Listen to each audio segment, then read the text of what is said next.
ဟယ်လိုမြန်မာနိုင်ငံဥပဒေရေးရာဌာနကလားမသိဘူး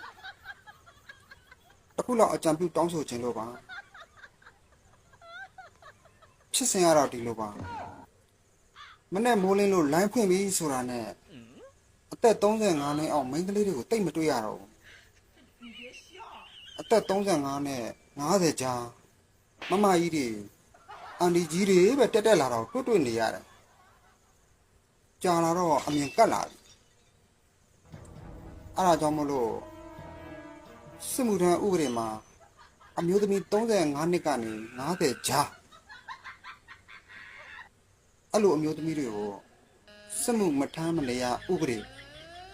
ထမှန်တတ်မှတ်ပေးစေပါကျေးဇူး